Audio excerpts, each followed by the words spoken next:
Bonjour chers étudiants et bienvenue dans la vidéo numéro 3 sur la mécanique quantique. Cette vidéo, je vais la consacrer à la résolution de l'équation de Schrödinger dans l'état stationnaire pour un potentiel bien déterminé. Donc voilà l'exercice. On vous dit dans un modèle unidimensionnel de direction OX, on considère une particule de masse M soumise à une marge de potentiel. Donc on va traiter le cas d'une marge de potentiel et on va voir physiquement à quel cas il correspond. Donc cette marge de potentiel, on peut la modéliser par un potentiel qui est constant négatif pour x négatif et nul pour x positif. Donc V0 c'est une constante positive. La particule d'énergie E positive se déplace dans le sens de croissance de x, c'est-à-dire vers les x positifs. Autrement dit, on parle d'onde incidente en termes d'électromagnétisme. On se donne un état stationnaire de cette particule d'énergie E positive décrit par la fonction d'onde, sa partie qui ne dépend pas du temps qu'on note phi de x. On va introduire deux vecteurs K1 qu'on appellera tout simplement des vecteurs d'onde K1 et K2. Question, écrire les équations de Schrödinger indépendantes du temps relatives aux deux régions, respectivement x négatif et x positif, et donner leur solution générale. Deuxième question, en écrivant les conditions de passage en x égale à 0, déterminer ce qu'on appelle les coefficients de réflexion et de transmission en probabilité, et non pas en amplitude, ainsi que leur somme et conclure. Et troisième question, toute approximation, voilà par exemple une marge de potentiel, il peut représenter le cas des électrons libres dans les métaux. Un électron libre dans un métal est soumis à un potentiel constant créé par les cations du métal. Ce potentiel est un potentiel attractif. Il conserve l'électron à l'intérieur du métal, donc on peut le représenter par un potentiel moins V0. Et dès que l'électron quitte le métal, il devient un électron soumis à un potentiel nul. Donc voilà, placé dans un potentiel uniforme à l'intérieur du morceau de métal et nul à l'extérieur. Pour les électrons d'énergie E positif, une partie non négligeable des électrons ne sort pas parce qu'ils sont réfléchis par la surface du métal. On vous dit, calculez cette proportion, autrement dit le coefficient de réflexion, si V0, potentiel qui garde les électrons à l'intérieur du métal s'il est de l'ordre de 10 électronvolts et si l'énergie de l'électron libre est de l'ordre de 0,1 électronvolts, calculez ce coefficient de réflexion. Donc voilà, dans cette vidéo, je vais m'intéresser uniquement à cette partie et prochainement, on va traiter un autre potentiel plus compliqué. Bien, donc vous allez voir dans cet exercice, on a une très grande analogie entre ce que nous avons déjà vu dans les équations de Maxwell en électromagnétisme, lorsqu'on a étudié la coefficient de réflexion et transmission de Fresnel. Donc rappelez-vous, on a utilisé les conditions de passage, et les conditions de passage, ce sont les relations de continuité de champ électrique et de champ magnétique à la surface qui séparent deux milieux, 1 et milieu 2, qu'on a caractérisé par indice N1 et par indice N2. Et vous allez voir ici, c'est très analogue, sauf que en électromagnétisme, on résout les équations d'onde qui est l'équation déduite par les équations de Maxwell, c'est-à-dire Laplacien de E moins 1 sur C carré, D carré de E sur dt carré égale à 0. Là, on va résoudre l'équation d'onde qui est l'équation de Schrödinger. Et dans le cas stationnaire, vous avez à peu près des solutions tout à fait analogues. Donc, on va se donner un état stationnaire d'énergie positive qu'on va noter phi de x.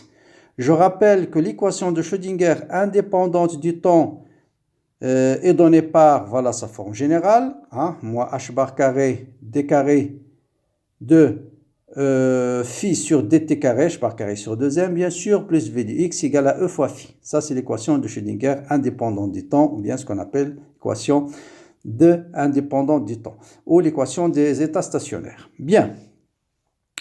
Donc, je peux écrire cette équation en multipliant par 2m sur h bar carré des deux côtés, d carré de phi sur dt carré, plus 2m sur h bar carré, e moins v, je ramène e de l'autre côté, fois phi de x égale à 0. Donc, il s'agit de résoudre cette équation dans la région 1 et dans la région 2 pour une particule, par exemple un électron, qui arrive ici avec une vitesse v qui arrive vers, ou bien qui se dirige, ou bien pour une onde qui se dirige, en fait, une particule, c'est une onde en mécanique quantique, pour une onde qui se déplace vers les x positifs. Il arrive, il rencontre cette marge de potentiel. Comment va se comporter l'onde? Est-ce qu'elle va être réfléchie? Est-ce qu'elle va être transmise? Une partie va être réfléchie, une partie transmise.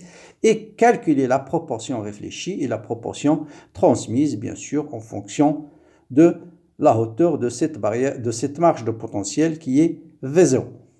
Très bien. Donc, je rappelle que la propriété générale de la fonction d'onde, donc vous savez que la fonction d'onde doit être de carré sommable, c'est-à-dire l'intégrale sur tout l'espace dont module de psi au carré doit être égal à 1. Physiquement, ça signifie tout simplement que vous avez une probabilité sûre de trouver la particule si vous intégrez sur tout l'espace. Ensuite, cette fonction d'onde, elle vérifie aussi d'autres propriétés mathématiques qui est la suivante. Phi de x doit être une fonction continue, de même que sa dérivée, il doit être continue tant que le potentiel est fini. Bien, vous savez que la solution de l'équation de Schrödinger aussi dépendante du temps, c'est phi de x fois exponentielle moins e fois t sur h. Donc si je connais l'équation indépendante du temps, je peux déterminer l'équation, la solution de l'équation à n'importe quel instant t. Donc nous, dans cet exercice, on va s'intéresser uniquement à déduire, parce qu'on vous donne déjà la particule d'énergie E, donc on connaît ce terme, et on va chercher le terme qui ne dépend pas du temps, autrement dit la solution stationnaire. Revenons donc à la marge de potentiel. Donc on avait deux régions, région 1 et région 2. Dans la région 1, le potentiel c'est moins V0, dans la région 2, le potentiel est nul. Donc, je remplace dans l'équation de Schrödinger V par moins V0. D'accord? Et donc, normalement, j'ai ici E moins V. Si V égale moins V0, il devient E plus V0. Et j'oppose tout ce terme-là, puisque E est positif, V0 est positif, donc tout ce terme est positif. Donc, je le pose K1 au carré. Autrement dit, je pose K1, c'est racine carrée de ce terme. De même, dans la région 2, V égale à 0.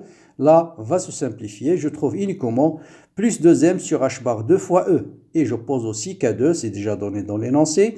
On pose K2, c'est la racine carrée de 2mE sur h bar au carré. Là aussi, E est positif, donc ce terme est positif. Donc, dans les deux cas, vous avez une équation de la forme phi seconde plus K carré fois phi égale à 0. Et vous savez que la solution de cette équation, c'est une solution qui est sinusoïdale, ou bien c'est une onde qui a de la forme générale de cette équation, c'est A1 exponentielle IK1 fois x plus A2 exponentielle moins IK2 fois x, avec K1 et moins K1, pardon, ici, c'est moins K1, dans la région 1. Et dans la région 2, vous avez B1 exponentielle K2 fois x plus B2 exponentielle moins IK2 fois x. Donc voilà. Parce que les solutions de l'équation caractéristique, c'est R au carré est égal à moins K carré. Ça veut dire R est égal à plus ou moins IK. Donc les solutions, c'est A1 exponentielle R1 plus A2 exponentielle R2. Je pense que tout le monde sait comment résoudre cette équation. Bien, donc voilà la solution. Maintenant, il nous reste à déterminer les paramètres, les constantes A1, A2, B1, B2. Et là, on va utiliser les propriétés de la fonction d'onde, d'une part, et le cas étudié, d'accord? Nous, donc d'abord, avant de continuer, je vais interpréter physiquement qu'est-ce que ça signifie chaque terme. Bon, si vous prenez le terme A1 exponentielle IK1, ça représente l'onde incidente, donc l'onde qui se déplace vers incidente qui se déplace vers les x positifs. Exponentielle moins IK1, c'est l'onde réfléchie sur la marge de potentiel. Donc ça, c'est l'exponentielle moins IK1. Si vous prenez exponentielle IK2 fois x, c'est l'onde qui est transmise, qui se déplace vers les x positifs. Et exponentielle moins IK2, c'est l'onde qui est réfléchie à l'infini et réfléchie. Dans l'exercice, si on ne considère qu'une particule qui se déplace vers les x positifs, ça veut dire qu'il n'y a pas de particule qui est réfléchie vers 2 plus l'infini. Donc tout de suite, on est obligé de poser B2 égale à 0. Pas de réflexion de l'infini. Donc voilà, ça c'est un premier paramètre qu'on peut déduire tout de suite. Bien sûr, si au contraire on nous dit une particule qui vient de l'autre côté, ce sera plutôt le paramètre A2 qui va être égal à 0. D'accord? Donc là, B2 égale à 0. Donc la solution se réduit à ce terme et à ce terme. Maintenant, je vais utiliser les propriétés de la fonction d'onde, c'est-à-dire la continuité de la fonction d'onde et de sa dérivée. Toujours à l'interface entre le milieu 1 et le milieu 2. Et l'interface entre le milieu 1 et le milieu 2, c'est x égale à combien? X égale à 0. L'équation de cette droite-là, c'est x égale à 0. Donc voilà l'onde incidente, voilà l'onde réfléchie et voilà l'onde transmise. Bon, avant de déterminer les relations ou bien les conditions de passage, on nous dit d'abord dans la question 2, calculer le coefficient de réflexion et de transmission en probabilité. Je rappelle que le coefficient de réflexion en probabilité, c'est la densité de courant de probabilité, son module divisé par le module de la densité de courant de probabilité réfléchie, bien sûr, réfléchi sur incident. JR sur JI, JI c'est densité de courant de probabilité. Je rappelle que l'expression de la densité de courant de probabilité, c'est A1 fois le vecteur d'onde H bar K sur M suivant EX, fois P sur M. Et JR, c'est B1, l'amplitude de réfléchi. Donc réfléchi, c'est A2 ici, pardon, c'est A2. Réfléchi, c'est A2. C'est A2 multiplié par moins h bar fois k sur m, hein, l'amplitude réfléchie, c'est suivant moins x. Et de même, coefficient de transmission, c'est la densité de courant de probabilité transmis sur densité de courant de probabilité incident avec la densité de courant de probabilité transmis, c'est B1 fois h bar k2 sur m, toujours suivant x. Donc, on peut définir le coefficient de réflexion par A2 sur A1 au carré. Donc, le module de ce terme, c'est A1 fois K1 ici, K1, K1. Donc, A1 fois K1 au carré sur A2 fois K1 au carré. Les K1 vont se simplifier. Il vous reste A2 sur A1. Par contre, transmis, vous avez ici K2 et dans incident, vous avez K1. Donc, vous avez K2 sur K1 fois B1 sur sur A1 au carré. Bien. Donc, on va déterminer maintenant, pour déterminer R et T, on va déterminer les conditions de passage en x égale à 0. Ben, comme je dis tout à l'heure, les conditions de passage, on va utiliser la continuité de la fonction d'onde et de sa dérivée, toujours en x égale à 0. Donc, phi1 de x égale à 0 doit être égal à phi2 de x égale à 0 et phi'1 doit être égal à phi'2. Donc, la première condition, si vous remplacez dans phi1 x par 0, vous allez trouver A1 plus A2 égale à B1. Et dans la dérivée, je vais trouver K1 facteur de A1 moins A2 est égal à K2 fois B1. Bon, donc vous avez deux équations, deux inconnues A2, B2 qu'on va déterminer en fonction de A1. Par exemple, je divise ici par cette équation, ça me dit A1 sur moins A2, c'est K2 sur K1 fois B1. Je fais somme terme à terme. Je trouve 2 fois A en fonction de B1. Donc, je peux déterminer tout de suite B1 sur A1, qui est le coefficient de réflexion. Et de même chose, ici, je peux déterminer A2 en fonction de A1. Et A2 sur A1, c'est le coefficient de réflexion. Donc, voilà. Je trouve que le coefficient de réflexion qui est A2 sur A1 au carré, ça me dit tout simplement K1 moins K2 sur K1 plus K2 au carré. Voilà le coefficient de réflexion en probabilité. Bon, pour le coefficient de transmission, la même chose, même à partir toujours du système précédent, je détermine B1 sur A1. Et vous voyez bien que B1 sur A1, c'est 2 fois K1. 2 fois K1. Donc K2 sur K, le coefficient de transmission, c'est K2 sur K1 fois, bon, je rappelle le coefficient de transmission, voilà, c'est K2 sur K1 fois B1 sur A1 au carré, voilà, et B1 sur A1, c'est B1 sur A1, c'est 2 fois K1 au carré, c'est 4K1 au carré sur K1 plus K2 au carré, voilà, tout à fait. Et en simplifiant par K1, ça vous donne 4K1 K2 sur K1 plus K2 au carré. Bon, notez bien qu'on a parfaitement, bon, je vous laisse le soin de vérifier, R plus T égale à 0. Bon, c'est facile à vérifier. Vous avez R, c'est K1 moins K2 au carré, c'est-à-dire K1 au carré plus 2 fois, moins 2 fois K1 K2 plus K2 au carré, plus 4 fois K1 K2, ça vous donne K1 au carré, K1 plus K2, tout simplement K1 plus K2, le tout au carré. Divisé par K1 plus K2 au carré, je trouve bien sûr 1. Donc le coefficient, la signification de ça, tout simplement, le coefficient de réflexion plus le coefficient de transmission est égal à 1. la particule, il est soit réfléchie, il est soit transmise. Donc, si la partie réfléchie plus la partie transmise, on doit trouver, bien sûr, la probabilité égale à 1. Donc, il a un coefficient R, une probabilité R d'être réfléchi, une autre probabilité d'être transmis, mais la somme des probabilités doit être égale à 1. Je passe à la dernière question. Donc, on vous dit si V0 égale à 10 électronvolts, E égale à 1, détermine le coefficient de réflexion. Bon, là, il suffit de revenir sur l'expression de K1, l'expression de K2. Vous connaissez la masse de l'électron, H bar. Là, on vous donne V0, on vous donne E. Vous avez tout pour faire l'application numérique.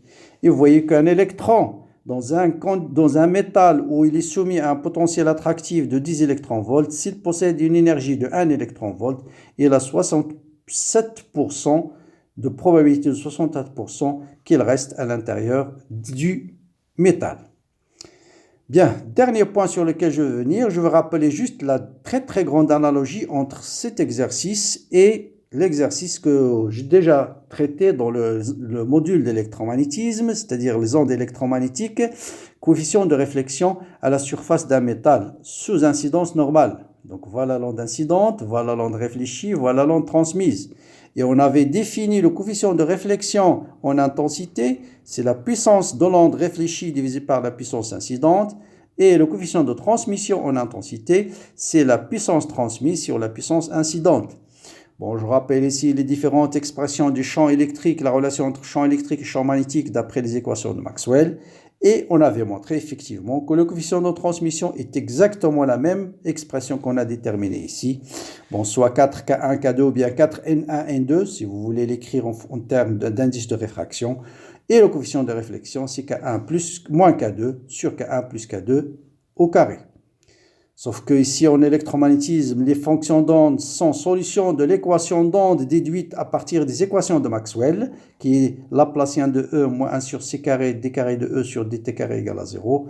Mais si E est décrit par une onde plane, cette équation devient tout simplement Laplacien de E plus K carré fois E égale à 0. Et vous voyez bien qu'on retrouve exactement l'équation de Schrödinger dans l'état stationnaire. Donc voilà pour cette troisième vidéo sur la mécanique quantique. Comme d'habitude, n'hésitez pas à me laisser vos remarques, vos critiques, bien sûr, si on a. Partagez la vidéo, likez-la si vous la trouvez intéressante pour encourager cette chaîne tout simplement à se développer. Et c'est toujours un encouragement de recevoir vos messages et vos remarques. Voilà, n'hésitez pas bien sûr à vous abonner et surtout à partager cette chaîne avec vos amis dans vos réseaux sociaux. Bon courage, bonne continuation et à très bientôt.